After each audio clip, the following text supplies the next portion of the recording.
Assalamualaikum warahmatullahi wabarakatuh. Selamat pagi dan salam sejahtera bagi kita semua. Saya Diah Ayu Gustiningsih dari Ilmu Administrasi Negara akan menyampaikan sebuah laporan lisan dengan topik dampak efisiensi anggaran pada sektor pendidikan. Topik ini sangat penting karena kita tahu bahwa pendidikan adalah pilar utama kemajuan bangsa. Namun, dalam situasi ekonomi yang menantang, pemerintah sering kali perlu melakukan efisiensi anggaran. Yang menjadi pertanyaan adalah, apa saja dampak efisiensi ini terhadap sektor pendidikan kita? Sebelum membahas dampaknya, mari kita pahami dulu apa itu efisiensi anggaran. Efisiensi anggaran bukan hanya soal mengurangi pengeluaran, tapi bagaimana mengoptimalkan anggaran yang tersedia agar menghasilkan manfaat yang maksimal. Jadi, efisiensi itu bukan semata-mata pemotongan, tapi lebih ke penyusunan skala prioritas. Namun, karena pendidikan adalah sektor yang melibatkan jutaan siswa, guru, tenaga pendidikan, maka efisiensi anggaran yang menyentuh sektor ini bisa memberikan dampak langsung dan luas. Selanjutnya, dampak positif efisiensi anggaran. Kita mulai dari positifnya dulu, karena juga ada dampak negatifnya.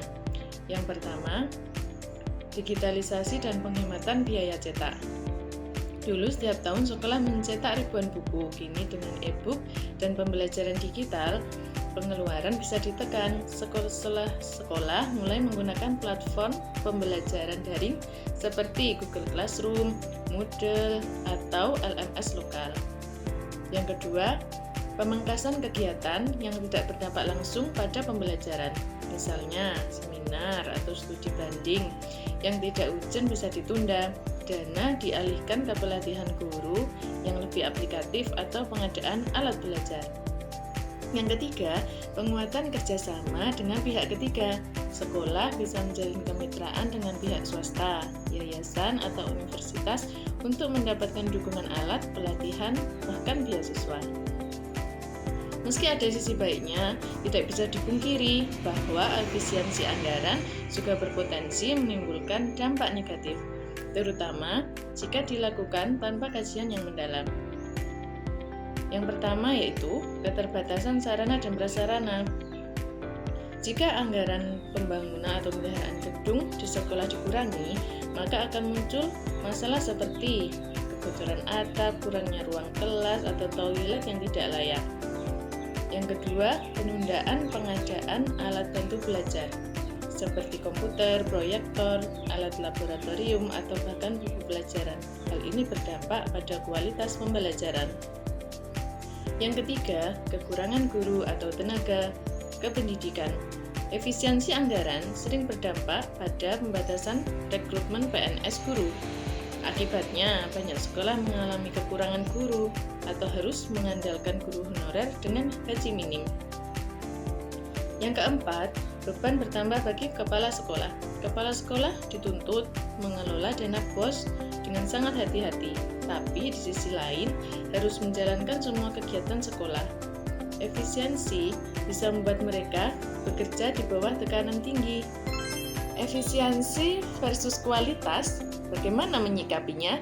Inilah tantangannya. Bagaimana caranya efisiensi tidak menurunkan kualitas? Solusinya bukan dengan memangkas sebanyak-banyaknya, tapi dengan mengarahkan dana ke hal-hal yang berdampak besar.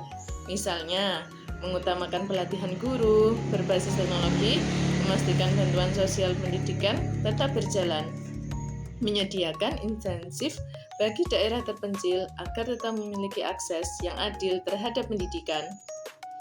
Efisiensi anggaran adalah kebijakan yang wajar, apalagi dengan kondisi fiskal yang terbatas. Namun, pendidikan bukanlah sektor biasa. Pendidikan menyangkut masa depan anak bangsa. Maka dari itu, efisiensi anggaran dalam sektor pendidikan harus dilakukan dengan selektif, strategis, dan berbasis data.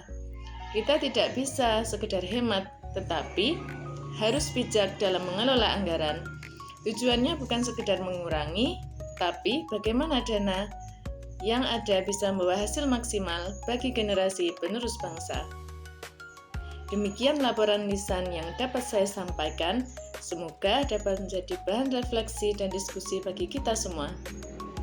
Terima kasih atas perhatiannya. Wassalamualaikum warahmatullahi wabarakatuh.